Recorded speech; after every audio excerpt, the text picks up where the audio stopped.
Happy WNBA Draft Day, everybody. Welcome to All Elite with Keeks, another episode on this Monday.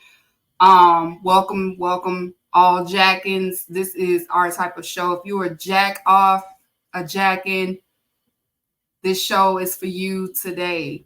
Welcome. I was looking at the WNBA draft.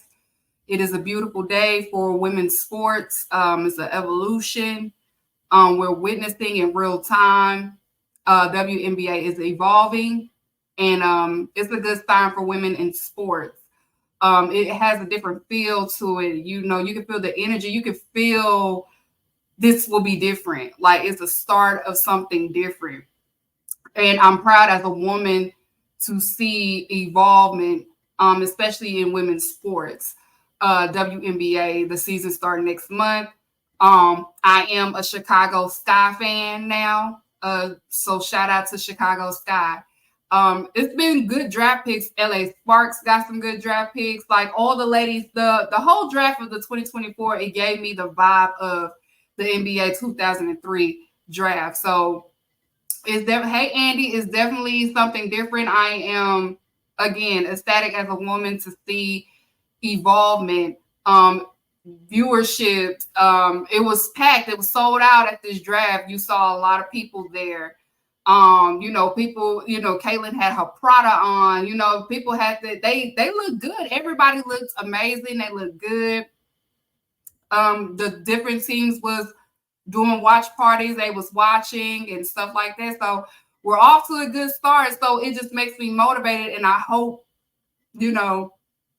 with American women's wrestling that it evolves as well. And we got some things to do. It's still a lot of work to do in American women's wrestling. And no matter what program, it's still a lot of work to do. So I hope this motivates like the promoters to see that women, we are marketable. Just let them do them and just promote them. And, it's limitless, and I feel like Tony Khan I know every time we have women pay-per-views, it always fails, but I feel like, if we keep trying, it won't fail. Tony Khan, just give it another shot. Just give it a shot at doing a women's pay-per-view at AEW and see how that turns out. But we off to a good start. So for today's show, now I won't be doing my usual that I usually do, reviewing Dynamite, reviewing Collision, Rampage. I'm going to be reviewing certain things that I wanted to highlight from this week. And then also, we're going to get into some Jack Perry things. What is this dog? This dog done got in here, y'all. But that's what we're going to do today. So if you were jacking, make sure you tune in. Tap in. I know you guys watching Raw right now, and the draft is still going on right now. It's a lot of things going on right now, but it's plenty of time. I'm pretty certain y'all will get into the good part. Okay, so I'm gonna go ahead and get it started. First things first, I want to highlight some things that happened on Dynamite that I wanted to get off my chest and I wanted to talk about. Let's start off with Edge versus Penta. I wanted to talk about Edge versus Penta. Adam Copeland. I'm sorry, I called him Edge. Adam Copeland. Let me take a drink on this one. Adam Copeland should not be wrestling for 20 minutes on TV. No shade to him. But a 20-minute Adam Copeland match should not be happening on regular TV. What I saw on Dynamite with Ed, I keep calling him Edge, Adam Copeland, I'm sorry, and Penta. Penta was he had to slow down a lot. And I hate when Penta has to slow down because we know Penta can really go. We know what he can contribute to the ring. It was a fun match, but overall, I just feel like it's not necessary for Adam Copeland to have a 20-minute match. Now, if he's having these Cope Opens, that's fine, but a 20-minute Cope Open is not necessary at all. It's really not. It just made it just, I don't want to say it made Penta look bad, but it just gave it, like, it picked up towards the end, but at the same time, it's just like, yeah, okay. And shout out to Penta Gear. He had a beautiful blue gear. I did love his gear. I enjoyed his gear.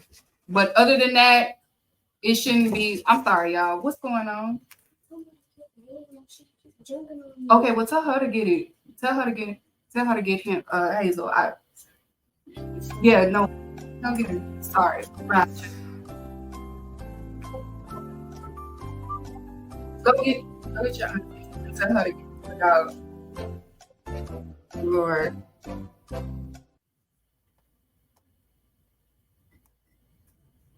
Keep the music playing real quick. Let me tell my sister to get her dog.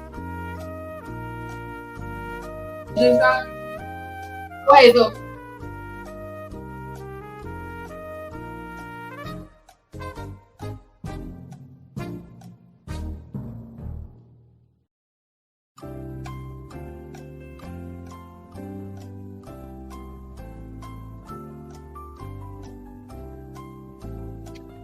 Okay. I'm back, y'all. I'm sorry. We had a little dog and she just, so we had to get that taken care of. I'm sorry, y'all. My bad. But where was I at? Yeah. Is the sorry, y'all. Like, y'all didn't want to hear me fussing at the dog, okay?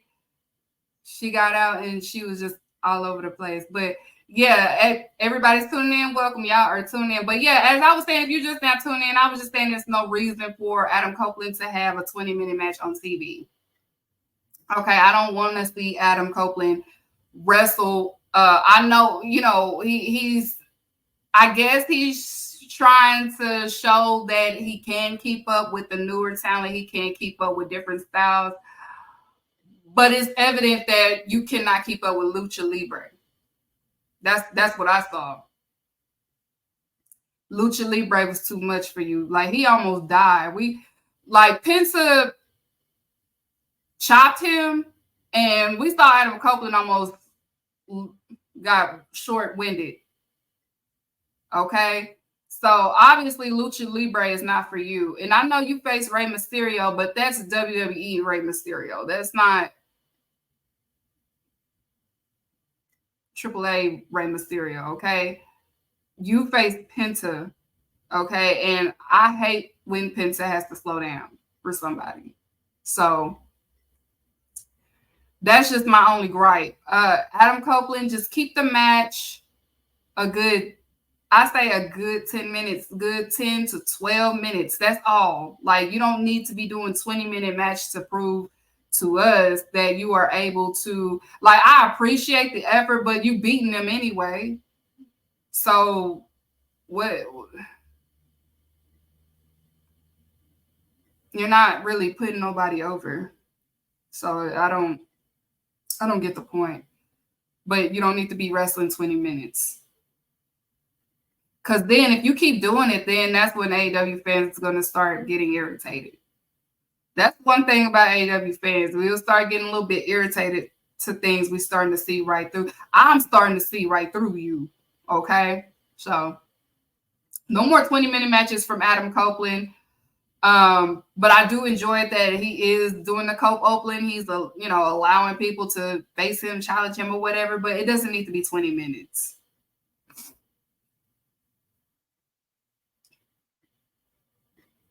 So has Copeland faced many luchadors and stuff? No, like, legitimately, Rey Mysterio and Eddie Guerrero is probably only two, but that was WWE Rey Mysterio and Eddie Guerrero. Penta had to damn near slow down. He had to slow down, and he also, it was just certain things that he couldn't do. He had to make sure Adam Copeland was safe. He was safe.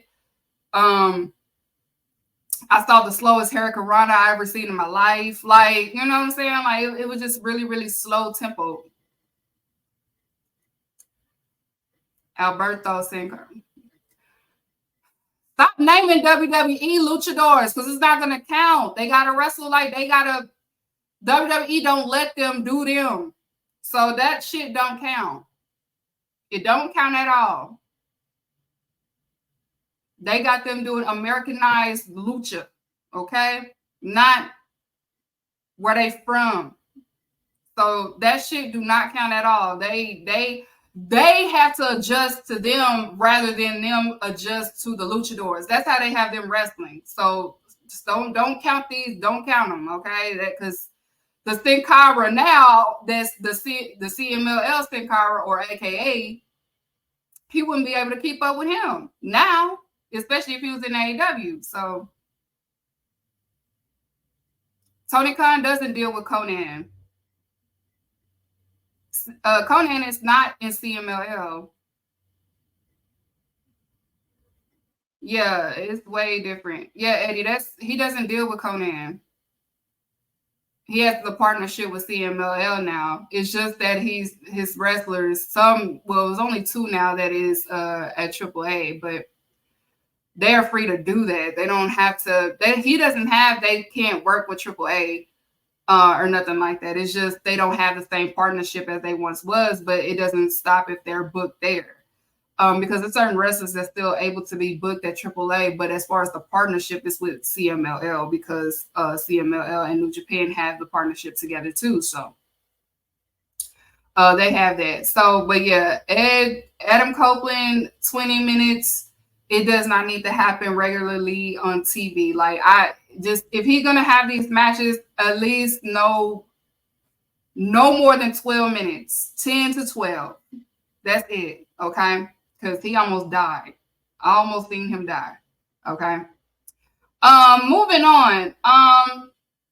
Now everybody was distracted by the main topic, and I haven't seen anybody specifically talk about what happened towards the end. Towards the end of Dynamite. I want to talk about Swerve.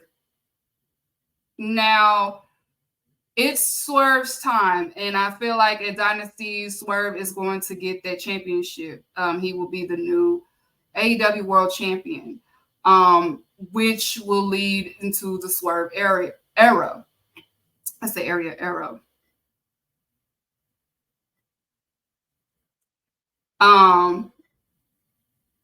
And I'm actually here for it. I'm excited to see it and see where it goes and see where it heads. The belt looks great on him, as you can see. It fits him. It looks good on him. He is a star. His merch is selling, regardless of how you feel about him, regardless of, whatever he said, even though I was disappointed in it and whatever like that. He's a great wrestler. He is a star, and he has the full package. You cannot deny that. And I'm interested to see where it leads, because I feel like they are going to push that momentum on him come Sunday this week on Dynasty. But everybody was distracted by that other situation. It took light of a possible that we will have a new champion, which will be Swerve Strickland. So I feel like they're going to push that button on Swerve. They've been hinting at it. He's been doing a lot of press. He has been doing a lot of interviews. Tony is 100% behind him. So I do see Samoa Joe losing on Sunday, and Swerve is going to be our new champion, making history. Regardless of the controversy of his statements and things like that, you can feel how you feel, but the proof is in the pudding. Now I could see if he was like a scrub in the ring, but this man is a great wrestler. He's phenomenal, and he has the full package. Has Swerve first appearance been be on Breakfast Club if they can? That's whatever. He has the look, he has the image, he's gotten bigger, he's been in the booth, he can do strong, like he's a great adaptable wrestler. So he has everything. Crowd is behind him. He's over. His merch sales is always in the top 5 on the AEW website. People who say the Who's House chant, and yeah. So you might as well push that button, because I feel like, because what AEW fans really want is, of course, the Swerve and Ospreay match at All In, which I feel like that will happen. So that will lead to that. So I wanted to highlight that. So regardless of how you personally feel about Swerve, I know a lot of people do not like him due to the controversy, or, people have they group think with their friends or whatever, but he has the full package. Whether you hate him or not, he has the full package. He's a great wrestler. He has the look. He can talk. And the belt looks good on him. I mean, look at the picture. Look at this picture. It looks great on him.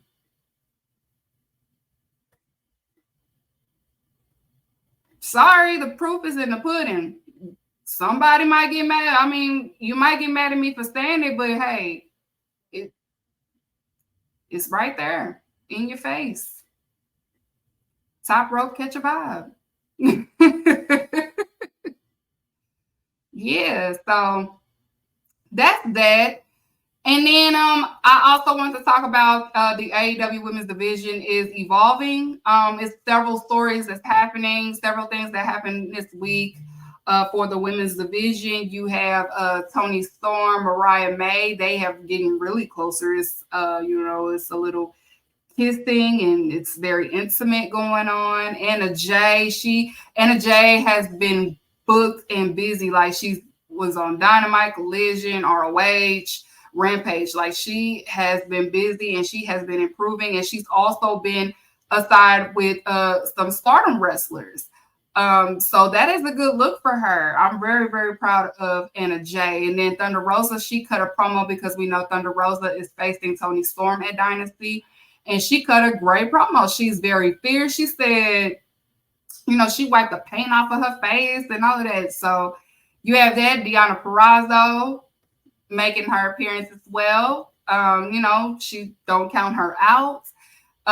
We saw Athena was on television. She was at the Battle of the Belts. She went against Red Velvet.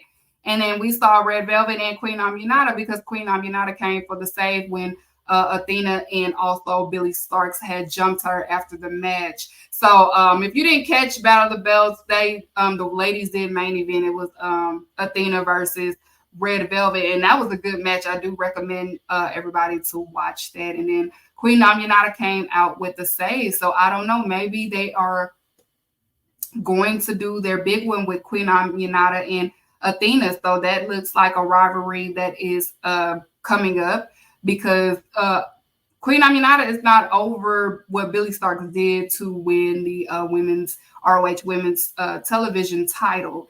So AEW women's division is looking the best that I have seen ever. And it's a lot of storylines happening, and a lot of women are evolving and finding themselves. You have Willow Nightingale versus Julia Hartz for the TBS Women's Championship. And but Mercedes Moné as well during Dynamite. She had an interview, but she was attacked. The lights went off and she was attacked, and nobody knows who attacked her. I feel like it may have been Willow Nightingale, but then I also saw when Chris Statlander was outside of her dressing room. So who knows? Like, it's a lot of things happening in the AEW women's business that I am enjoying. They have been doing a phenomenal job and a great job. And it's elevating. It's at the best that it's ever been ever. And like I said, just keep a lookout for the women's division, because it's a lot of things going. And Mercedes let it known that whoever wins out of Julia and Willow, she's facing them at Double or Nothing. Now it's Dave Meltzer said that she's not all the way clear yet. That's why she hasn't been wrestling. But that's a little bit unfortunate, but I guess I get it, because she has that CEO gimmick. So it fits the gimmick that she does what she wants. And Serena Deeb is looking for, some heat too. So don't count her out as well, because she wants that the women's championship too. So don't count Serena Deeb, the woman of 1,000 holds out. Okay, so we got that. And then the last part that I want to get to before I get into the main topic for today.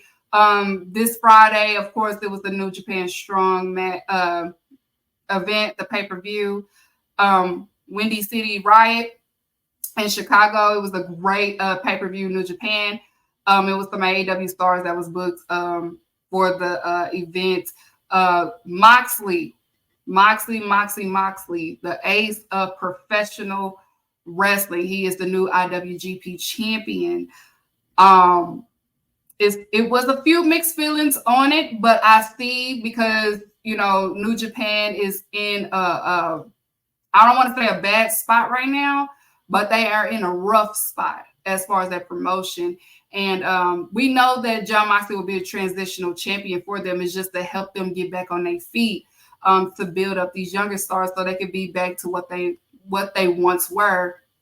Being that the yen out there is they missing the yen or whatever, the money issues. Their top stars have left and stuff like that. And listening to these, the Joshi international podcast like Lyric, she said on her show that the lack of them building new stars got them to this position that they are now, that it's like a chicken with their head cut off right now. They don't know what to do because of the bad booking, because they haven't they've been relying so much on their veterans and not elevating the younger stars when it's time to elevate the younger stars. So what better way and what better person to help get that afloat than Jon Moxley? He has done it for AEW when AEW had their rough spots, or getting over from the backstage brawl and stuff like that. And Tony had to rely on Jon Moxley to kind of get the spirit of AEW back to its position. So what better person to help do it for New Japan than Moxley? And then Moxley is already dedicated. He said he's going to be dedicated to New Japan booking, so it won't be none of that. I have the champion, but I'm going to do everything in America. He's willing to do it in Japan and help them get afloat and things like that. But Moxley is, like I said, he is the ace of professional wrestling. Moxley cares about professional wrestling. He said it so many times. He cares about the future and things like that. He's always been my favorite out of the Shield, and the Shield has always been my favorite faction there. The reason why I started back watching wrestling. But yeah, he is the Kendrick Lamar of the Shield, whether you like it or not. So yeah, give it up to Moxley. Now it looks like Forbidden Door 3 will be saved, because it was looking a little shaky at first, like, what they gonna do? I don't know what they gonna do. But it's off to a great start now. So he's already being booked, and it's already a story going. I have to start checking out New Japan, because I don't watch all the time. I watch occasionally. I guess you could say I'm a casual New Japan fan, but I do keep up from the Twitter, my feed, because my feed is mostly AEW and Joshi fans now. And I have a few WWE fans, but it's mostly covered AEW fans, and most of them they watch Joshi wrestling. So I usually keep up by looking at their timeline. I'm like, oh, okay, that's what's going on. That's what's going on. Okay. Winning over NATO. See, I don't be knowing. I don't want to get on here and say none false. I do not be knowing. So I don't know if it was a good thing or a bad thing. I do know who NATO is, though. I can say that. I'm not gonna spew nothing that don't make no sense. So I will tune into Lyric and see, or I'll just ask her, like, was it a head scratcher that he won against NATO? What is it? I don't know.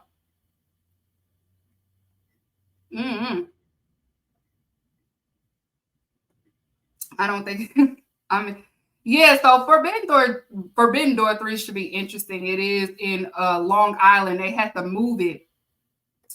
They did have to move locations. Somebody didn't have the other half of the money for Arthur Ashe Stadium. So Tony Khan was like, I got my half. Do you got your half? And New Japan was just like, we had to pay.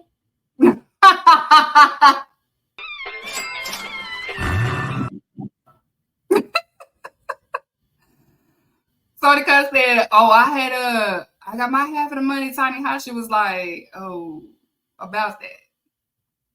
We ain't got it.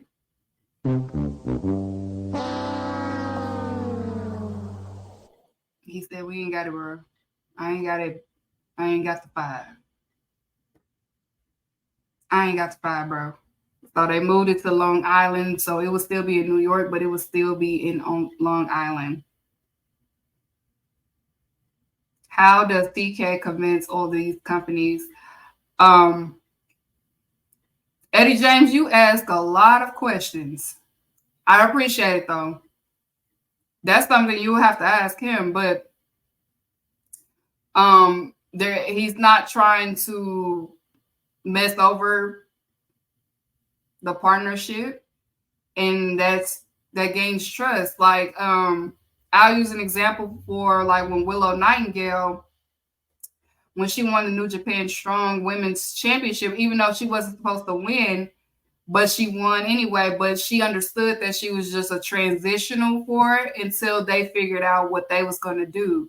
Instead of saying, well, no, she's going to be champion until. He's not like that. So he gains their trust by fulfilling his deal on his end.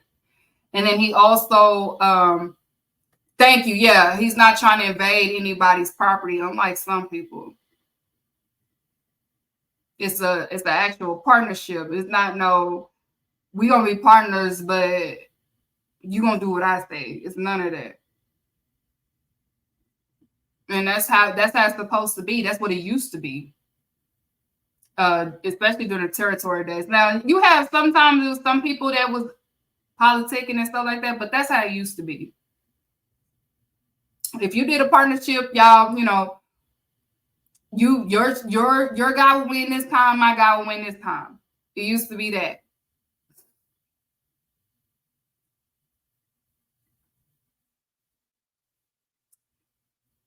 Yeah.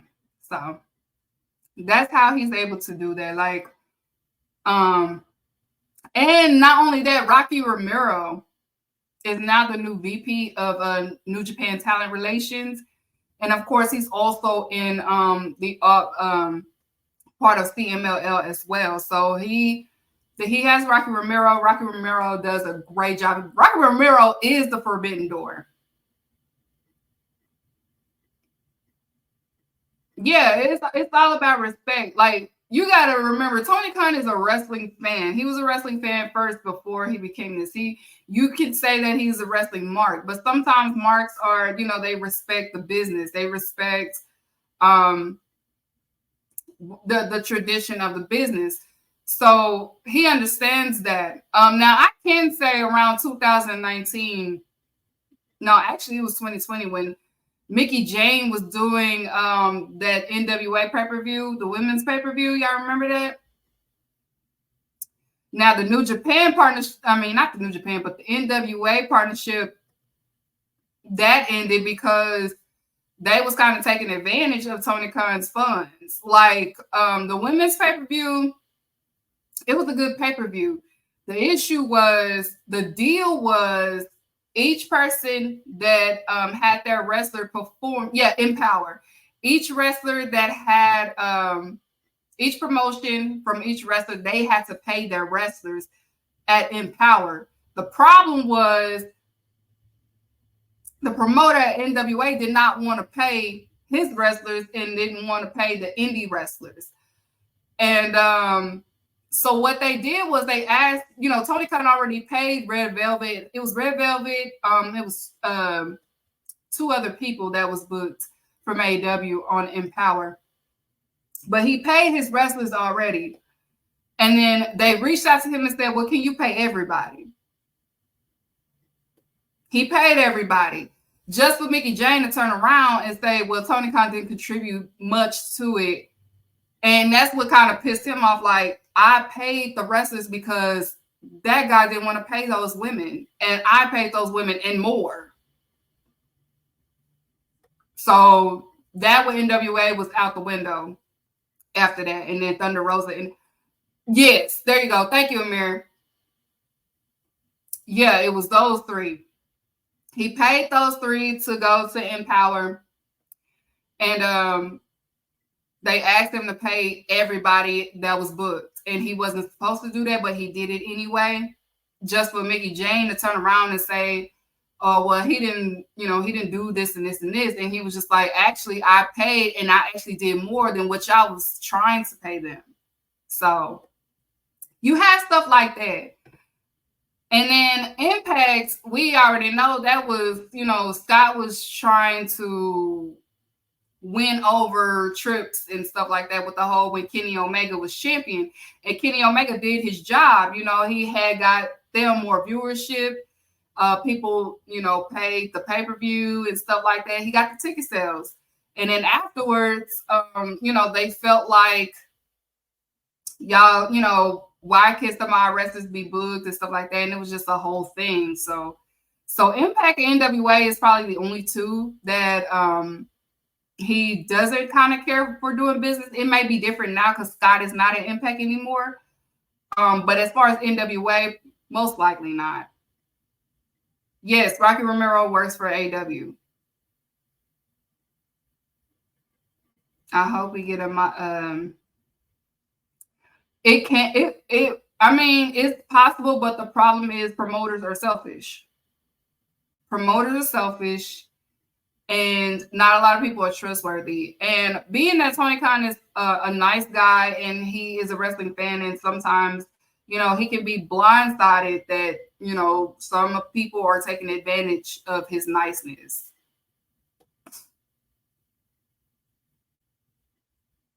So you have that. Okay, so not too much on that because I'm about to get on my main topic, okay? I'm going to get on my main topic. This topic is about Jack Perry. The title of the show, you know what I'm saying, it's not happening to you, it's happening for you, okay? Now, before I get into it now, he was booked Friday at Windy City. Great match, too. If you didn't look at it, you need to look at Windy City. It was a great pay-per-view all the way around. And he did, Jack Perry's always been my number one pillar anyway. Oh, I forgot Dynasty. Oh, I forgot the Dynasty card. Put the Dynasty card up. Before I get into Jack Perry, though, I forgot about the Dynasty card, y'all. Dynasty, so y'all know Dynasty is this Sunday. You have the main event, which will be Samoa Joe versus Swerve Strickland. You have Will Ospreay versus Bryan Danielson. You have the Young Bucks versus FTR in a ladder match. You have Okada versus Pac. You have for the women's AEW Women's Championship match, you have Toni Storm versus Thunder Rosa. For the AEW International Championship, you have Roddy Strong versus your boy. He is back in the building, y'all. For the TBS Women's Champion, you have Julia Hart versus Willow Nightingale. And then you also have the 6-man tag. You have Adam Copeland, Eddie Kingston, Mark Briscoe versus House of Black. We don't know what the matches for the pre-show would be, but of course we'll probably hear about it on Wednesday, and they'll probably add like another match or whatever. Who knows, but I feel like Dynasty will be a great match. Now they are doing Dynasty on Triller TV because of if y'all haven't heard the Bleacher Report, something going on with them. So Dynasty will be on Triller TV. They will, of course, tweet out the links and stuff like that. It is still $49.99.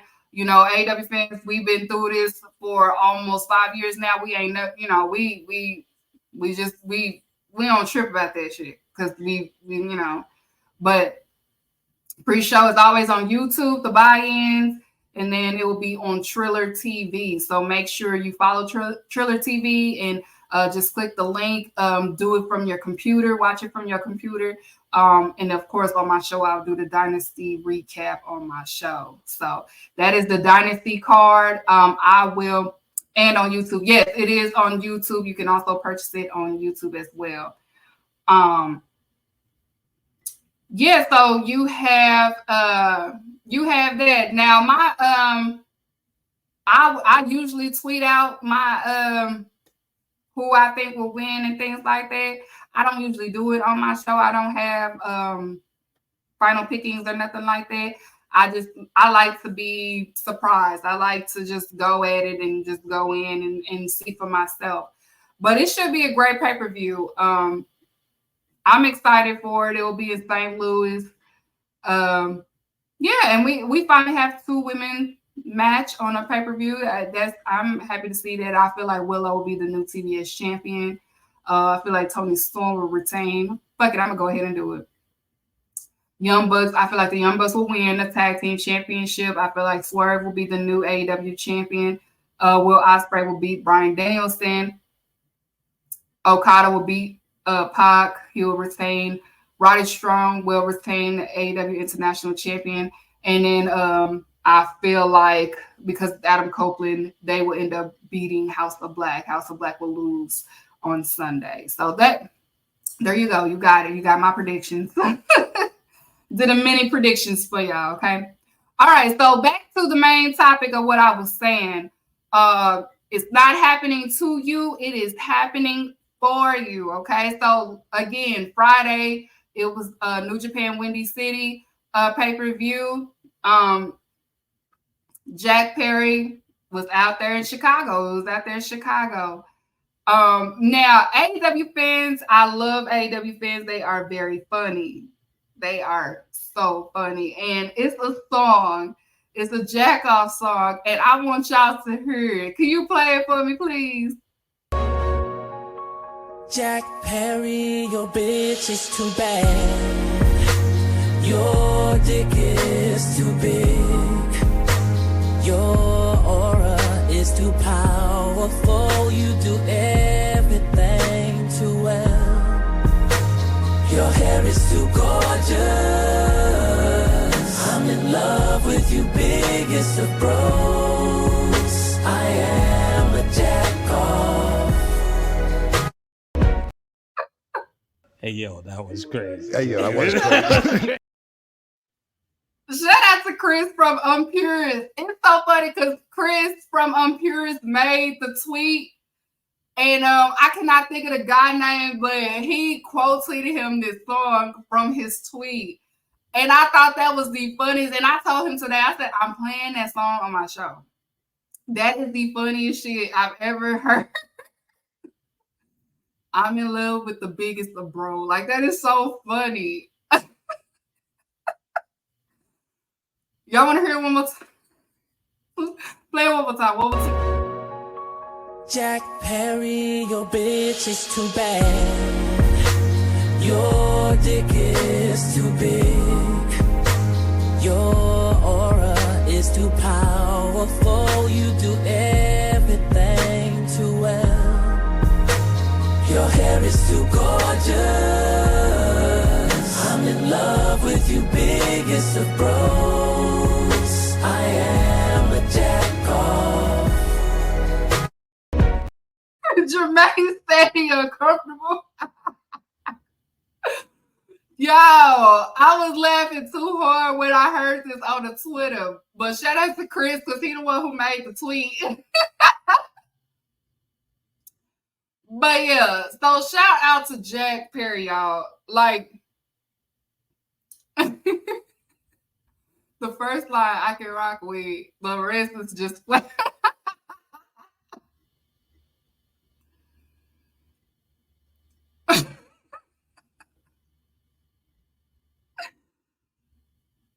That song is so funny. I posted it on my Instagram too. It is too uncomfortable.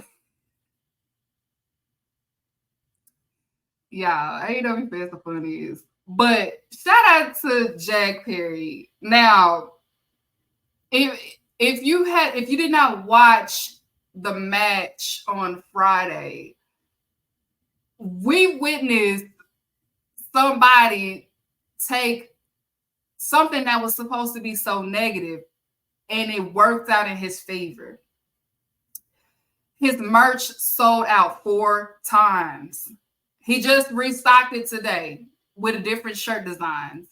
people, and I got me one. People was buying, people in my feed was saying they bought 2, they bought 3, like, but the video, like I said on my Instagram live, was it embarrassing? Of course. Yes, it was. I didn't think it was necessary, but it worked out so much in Jack Perry's favor. He probably didn't think it would work out in his favor, and it worked out in Jack Perry's favor in a major way. Now, hopefully I don't get flagged because I didn't post, I don't have the whole thing because to avoid public enemies from getting flagged or whatever. But I just need y'all to see. Just watch. Play the other video of him coming out for me. Just leaning in to this whole scapegoat persona. Because truly, when it comes to this entire situation, like, he's in Chicago. He comes out, he comes out with the Chicago flag. And then, of course, he has his father's jacket, and it has Crimea River. Now, I said the spirit of his father took over him. Like, this is who he was meant to be. Like, you saw Luke Perry. Like, you saw Luke Perry, like the whole entrance, you saw Luke Perry. It's like the Luke Perry attitude, just like Jungle Boy left. This Jack Perry, this version, this is him. That's why I was like, I felt like when I seen it, I was like, everything that happened was supposed to happen. Everything meant to happen for him.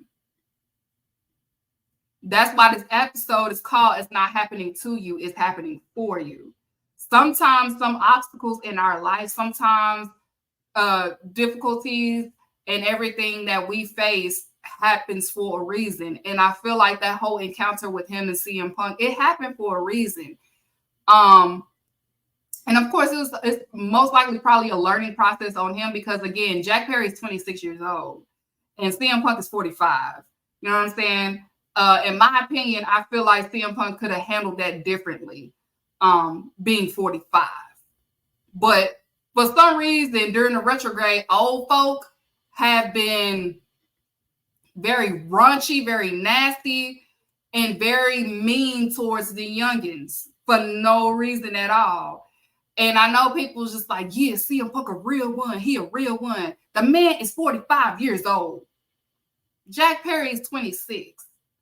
And when you look at the video, you can kind of tell that it caught, I feel like Jack Perry did it. Of course, he did the, Real Glass Crimea River. He did it for heel heat instead of, and I feel like that's what he was telling him. Like, I was just trying to get some heel heat or whatever. I'm not trying to disrespect you, but and the collision before then, though, when CM Punk was saying like how the younger generation don't be, listening and stuff like that, when he was aiming towards Jack Perry. So Jack Perry just, turned around and did the same thing. Like, you doing your heat, let me do my heat. But that's why look, I got a conspiracy with all of this.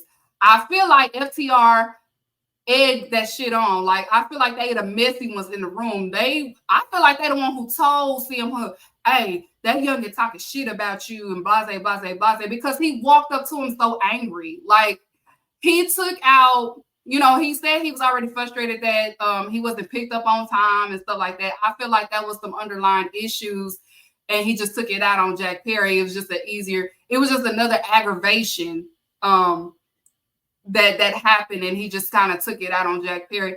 And kudos to Samoa Joe for grabbing Jack Perry when he did. He grabbed him and, just to calm him down and stuff like that. Being a bigger person, being a leader, and just stepping in that situation. Because like I said, if Christian was right there, I guarantee you that wouldn't have happened how it did. Because everybody knows that, Christian is Jack Perry's mentor. And I feel like if Christian was right there, that would not have happened like that.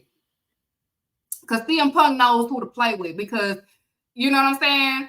That's my thing with CM Punk. He pick and chooses who to go at because, baby, where was this energy with Adam Page? You wait till Adam Page wasn't in the building to say shit about him. People know who to play with. Where was this energy to Eddie Kingston? People know who to play with. And CM Punk is one of those.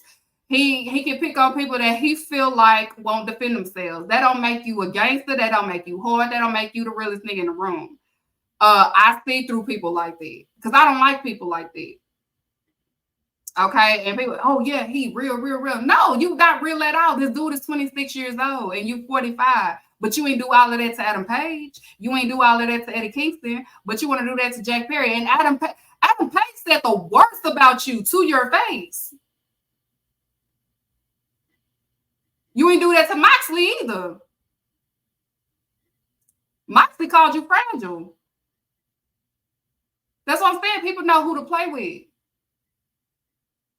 And he one of them. But nevertheless, Jack Perry benefit from all of it. Because you had content creators talking about some AEW embarrassed Jack Perry. This is not going to benefit Jack Perry. Just for the next motherfucking day, Jack Perry sold out on his merch. And then on Friday, if you watch the match, even though it was divided, you had people in Chicago singing Cry Me a River. You had kids with signs of saying justice for Jack Perry. I stand with Jack Perry. People was cheering Jack Perry. You had some boos, of course. You had some people talking shit, but the love outweighed the hate out there in Chicago, in that man's city. That's what I'm like. That man ain't Vaughn. That man ain't Dirk. That man is somebody that can't wrestle no more than 20 minutes without getting hurt and stay hurt. Don't get me started. Do not get me started. But yeah, so if anybody had a great weekend, it was definitely Jack Perry. They played that video. It was to benefit FTR. It was to make them care about FTR. God said, nah. This is for him. This youngin' right here. This is for this young one. And that's why I said the spirit of his father, Luke Perry, was all over him, protecting him, because everything worked in his favor. He gained fans. Merch sold out. The ticket sales increased after the video was released. It increased 30%. And when he came out, this was a different Jack Perry I have ever seen. He was confident. He fed into it. That's why I was just like, he became Luke Perry. Because, that's his dad's leather jacket. He became his dad in a major way. And I know the spirit, I know his father will be so proud of how he handled it. He came out with the Chicago flag. He spit on the Chicago flag. He started walking to the ring, and you know what I'm saying? So this is the whole test. This is life right here. This is how life works sometimes. Sometimes things don't be happening to you. It happens for you. He's 26 and he faced the most humiliating thing that happened to him. He overcame it. Now he's ready to step into his element. And he's becoming, you see what I saw, he became an overnight superstar. He was already a pillar, but he became something different. Yes, the kill switch on Shibata was beautiful. Like he morphed into something great. And the potential to be like the face of AEW soon to come. Because again, he is 26. He's not even 30 yet. It was Like when I seen him come out, and the like everybody used aura too loosely. But what I saw on Friday, that's aura right there. That's everything. Like Chris, like you saw everything that Christian taught him. You saw like usually with Jungle Boy, he's always admitted that he has anxiety. He gets, he gets shy, he gets frightened, and he just try to pretend that everybody's not there when he wrestles and when he talks and things like that. This Jack Perry was confident. This Jack Perry was, I'm here. This Jack Perry, he was prepared. This is what, so that had to happen. If that didn't happen, we wouldn't see this Jack Perry that we've been wanting to see for a long time. If you a day one Jack Perry Jungle Boy fan, because I've always been a Jungle Boy fan, like Jungle Boy has never missed in the pay-per-view. Never. It was just always his character. It was just always like he needed promo work. It was just always, he's a little timid. He's a little awkward. But now he has the complete package.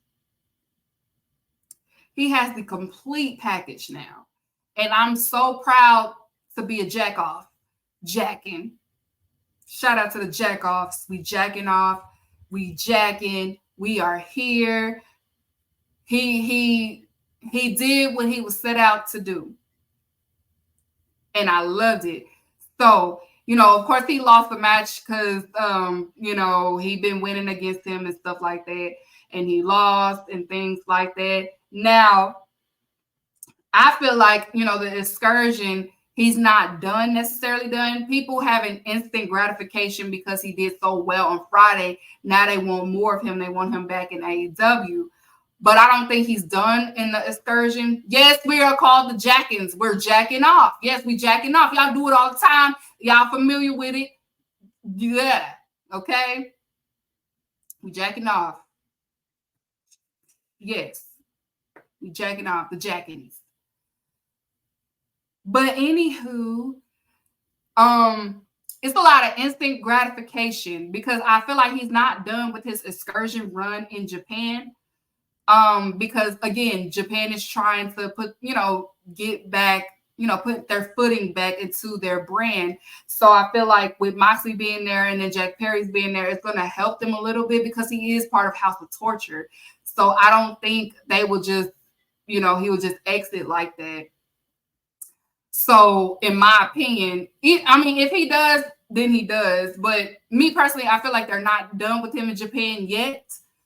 For him to be back at AEW TV. But if he is, I feel like 2 events, it'll be perfect for him to be back on. One, All In. If it would make sense for him to come back by All In because All In is where everything begun. The whole, the Real Glass Crimea River thing. Or you save him and he comes back in Chicago, which also makes sense. Okay. Now, me, I had this fantasy booking, and I feel like I had a That's So Raven vision. It will make sense that the Young Bucks add him onto the Elite. And I feel like it will be good for him. He will come back and he ends up attacking Adam Page. The story's already there. Like, it's like, Adam Page, all of this shit is your fault anyway. You see what I'm saying? Y'all get what I'm saying? Because they already suspended Adam Page from being EVP, right? So it makes sense. Like, we're adding him and make a whole rivalry between him and Adam Page. The ladies would love it. I already see the AEW girlies fainting. Oh my God. If they book Jack Perry versus Adam Page at Full Gear, I would be so... Y'all have no idea. I will fall out. I'll probably pass out. Because if you know, I'll be out there at Full Gear. I'll be out there in Jersey. So If they did an Adam Page and Jack Perry at Full Gear, I will.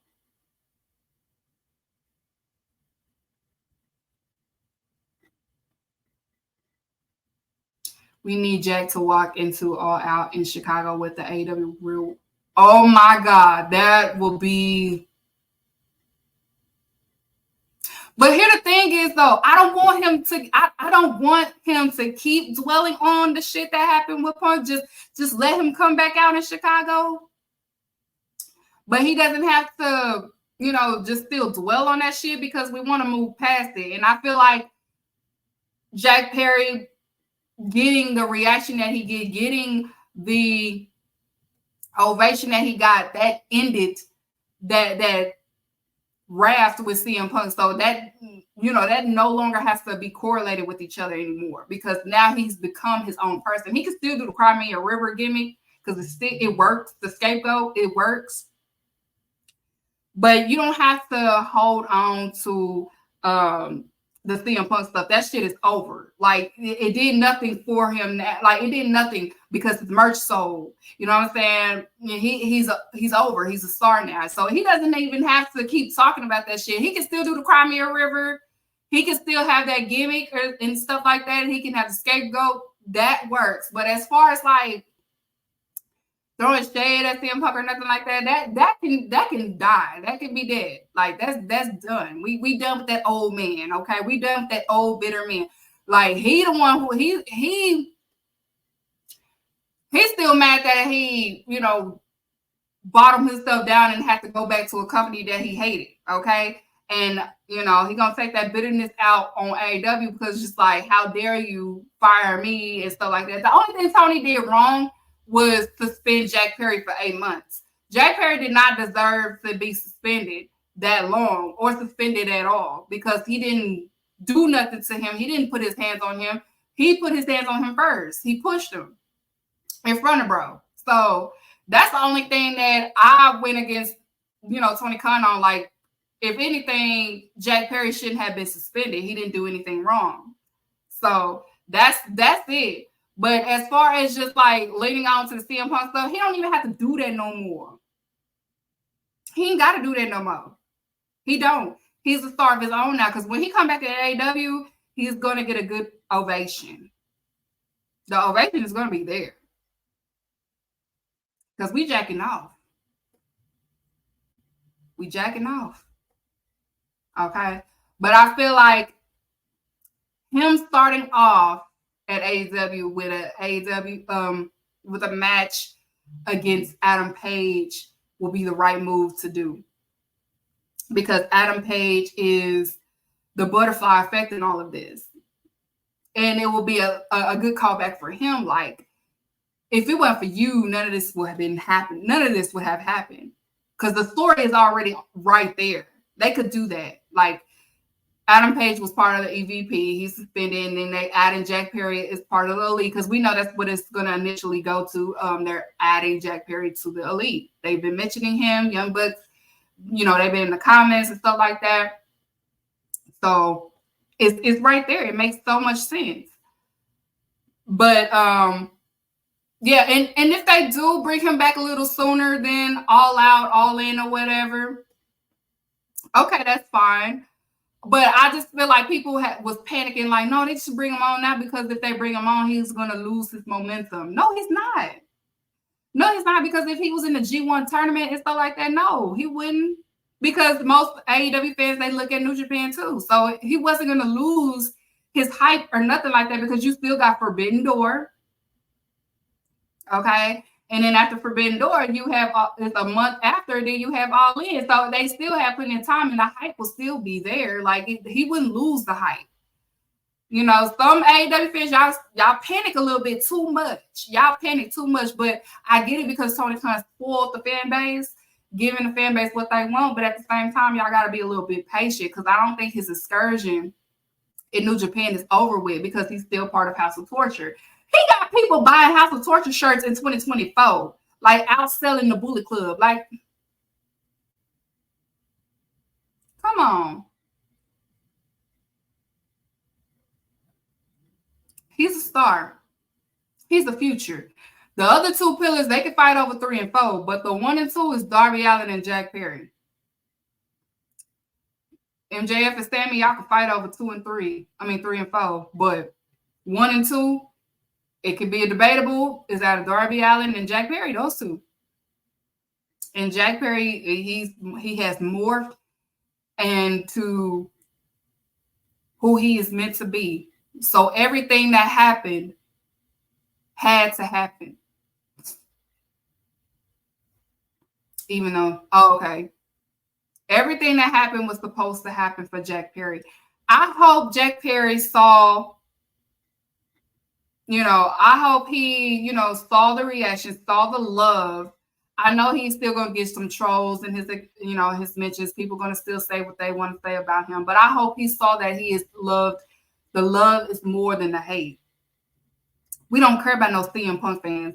Like I said, CM Punk fans, they take a bath twice a week. They don't have no bad bitches in their fan base. All of them look like thumbs and shit. The dude that was in the front row with that CM Punk shirt on, he had to be like 500 pounds. And then he had a little sign like, all CM Punk fans, they have, do they have girlfriends? I don't even think they have girlfriends.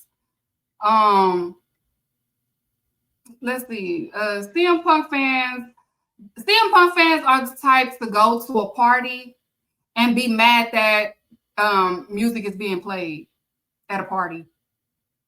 CM Punk fans are the type of fans like they wear them button downs as sweaters. CM Punk fans are the types to wear dirty shoes. They wear like dirty shoes and shit. CM Punk fans, they still wear those Echo jeans. Yeah, they still wear Echo jeans. CM Punk fans, again, they don't have no bad bitches. Like, there's no bad bitches in their fan base. Like, the females that are CM Punk fans, like, the tights are baggy because they ain't got no ass. With them big ass glasses. Let's see. They breath stank. Let's see. CM Punk fans, like they talk like they breathe when they talk and shit. Running nose, they got booger in their nose, they be digging in their ass. CM Punk fans scared of hoes. They scare the bitches away. CM Punk fans, they're the type that they you know how people when the soaps get thin and they still be trying to bathe with it? That's CM Punk fans. They run out of soap. They don't buy new soap. They just use it until it runs dry. Let's see. CM Punk fans, they don't know what Vaseline is. They don't know what lotion is. CM Punk fans, they probably ain't never been on a date before. They probably don't know what that is. Yeah, they crying in shows like that. Look at him. He looks stank. CM Punk fans, they don't go to the barbershop. They don't get their haircut. CM Punk fans, I could go all day, y'all. I really could. CM Punk fans, they will go. They wear hoodies in the summer. CM Punk fans, they just stink. Like, they just stink. Have you seen? They have no bad bitches. They stink. They mad all the time. They miserable. They go to the party upstairs. CM Punk fans was at Wale Mania just looking around with their hands in their pocket and shit. CM Punk fans, they still drink Mountain Dew. CM Punk fans, deep throat corny dogs and shit. CM Punk fans, they just ugly. Like, that's the ugly, angry, no bitches, no bad bitches, nothing. They just you know what I'm saying? Like, they just that like you see them and you just every time they walk in with his shirt on, you like, what is that? And then they men got bigger titties than all of us. Like, CM Punk fans, the males, their titties are so big. Like, they got some big old titties. Like, they got to wear bra type shit. That's CM Punk fan. Y'all might as well got a CM Punk bra, a bra line for the men. Yeah. Like, every girl, like, it was the girl that was in my mention and she was a CM Punk fan. I'm like, see, he ain't got no bad bitches. Because look at you. You look like a librarian. You look like...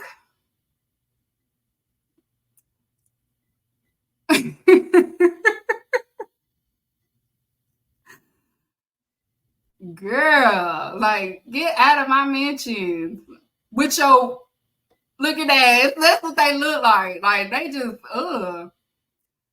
If you a CM Punk fan, I feel bad for you because don't nobody like you. Like, nobody likes y'all at all.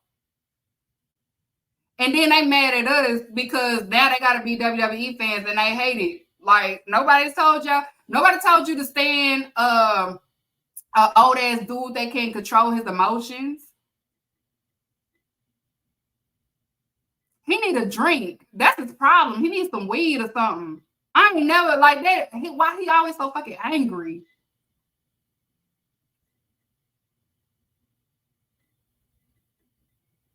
I don't know. Your wife is AJ Lee and you always miserable. I don't understand it. I don't get it. I can roast CM Punk fans all day if I wanted to. That's crazy.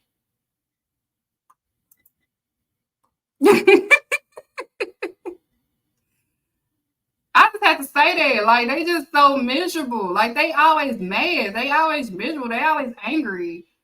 Like, why is you so angry? I want to ask him that. Why is you so fucking angry? Like, what is wrong with you? Did you not give a hug or something? Nobody hugged you when you was a kid? What is it? That man always mad. But his fan base always mad. Something wrong with them too. They be scratching their balls and shit. But that's CM Punk fans for y'all. But anywho, to the Jackins, we are here. And I am president of the Jack Perry fan base. Whoever your president of the CM Punk fans, I mean, they ain't seeing me on my bad day. So whoever you is, you know, most of them have, it's this one dude that's a CM Punk fan. Let me not. Y'all almost went to hell for what I was almost about to say. But anywho, to Jack Perry, I just want to say he had a great match on Friday. It was great to see him morph into something better. I was great. I was proud that it worked out in his favor. He didn't go out like a Sammy or somebody like that. He went out there. He understood. He knew probably they're going to boo me. They're going to try to hurt me or whatever. And he soaked it all in, all the negativity. When he did the wink, he looked just like his daddy. When he winked at the camera, I was like, oh my God, that is Luke Perry. That is Luke Perry. Never change, Jack Perry. Welcome to superstardom. We can, we are ready to see you on the AEW screen, but we'll continue to I can't even talk. We will continue to support you on New Japan in the excursion. If you continue the excursion or if you coming back in AEW, we're going to support you. We're going to root for you, and I can't wait to see what they have in store. But I really feel like they're going to start it off for him against Adam Page. It makes more sense. Somebody told me Ricky Starks, and I was just like, that doesn't make a lick of sense. But Adam Page will make more sense. Like, you could be a scapegoat and you can start blaming Adam Page for everything out of nowhere. Just, now that's AEW girlies. Y'all gonna have to pray for us when that happens because Adam Page is our daddy, okay? And then you have Jack Perry, nice looking too, just like his daddy. Two attractive guys, one-on-one. Yes, Lord. See, you can't say that about now. I ain't gonna say CM Punk ugly because he's not. He's not ugly. He's just an angry man. Like, you too fine to be that angry all the motherfucking time. Like, you don't have to be like all the women want to take pictures with you in the locker room. Ain't no need to be angry. They always want to them bad bees at NXT always want to take a picture with him. And he's still mad and he's still angry. Like, all them just want to take pictures. All them bad bees want to take a picture with you.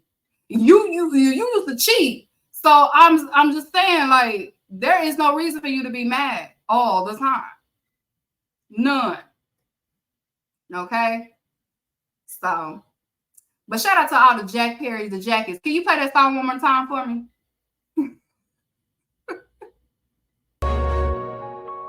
Jack Perry, your bitch is too bad. Your dick is too big. Your aura is too powerful. You do everything too well. Your hair is too gorgeous. I'm in love with you, biggest of bros. I am a jack off. We're gonna play that every time he show up, okay? I'm gonna play it I'm gonna play that video on Twitter every single time. Every single time. That's a hit. That is a hit. Jack Perry, your bitch is too bad. Yeah, he got energy. Like, he won. He won already. He won. He won in life. He wake up to energy. Okay, so he won. He won. He solidified. He good. What I say on Twitter? Look at Anna J. Now look at the woman that you waking up next to. Exactly. Big sigh. We get, yeah. That's to all the haters, though. Not all the Jackets. I'm not talking to the Jackets. I'm not talking to the Jack Perry fans. I'm talking to the Jack Perry haters. So all the Jack Perry haters, look at your woman. Look at Anna J. Mm-hmm. Yeah. Mm-hmm. Reality, right? Yeah. Some of y'all go home to some hunters. Some of y'all go home to some, refrigerators. Some of y'all go home to rubber steel skin. Now, I don't know. I'm just saying, but they ain't Anna J. Okay, that's all I gotta say. But that's it for my show today, y'all. I had a quick show today. I didn't have too much. It was just a lot going on this week. So I was just like, I just want to highlight a few things. But will be back next Monday for the Dynasty recap. I will recap Dynasty. I might have a guest to recap Dynasty with. I'll see. Most likely it'll be Lyric. Because I did tell her to come on the show for the recap for Dynasty. So it'll most likely be my sister will be on the show with me next week. But yeah, other than that, I wanted this show to uplift Jack Perry because it wasn't too many content creators talking about how the whole embarrassment it benefit Jack Perry. So if you listen to Jack Perry, just know that you are loved. You're outloved, and I hope that you saw that you are loved. You saw it with the merch selling. People are buying the merches now. I've been checking to make sure there's still a lot of merch available. He did a release 3 extra shirts and he did restock the Scapegoat shirt. And of course, it's the wristband and the hats. So buy the merches. Great design. He got a designer, a smaller account, ended up making his design. So, never lose hope. You never know who's looking at your work and things like that. You never know. You might get that DM, hey, can you make this for me and stuff like that. And the smaller account that made the design for the Scapegoat for him did a wonderful job. And I did purchase mine. So shout out to all the jackins. We are jacking off. So make sure you tune into Dynasty. Dynamite is this Wednesday. It's a great card for Dynamite. We'll see Collision's card, of course, when Wednesday come around. And then, of course, on Sunday, it is Dynasty. But make sure you tune in to Rampage. Make sure you tune into ROH if you keep up with ROH as well. And yeah, so that is it for my show today. Y'all have a good night. Y'all be safe, and you hear my getaway music, please. First of all, there's no such thing as white-collar crime. And there's definitely no such thing as black-on-black crime. Crime is crime. Let me explain something to you. I don't care if you have a white collar or a tank top. If you rob me, I'm gonna whoop your ass.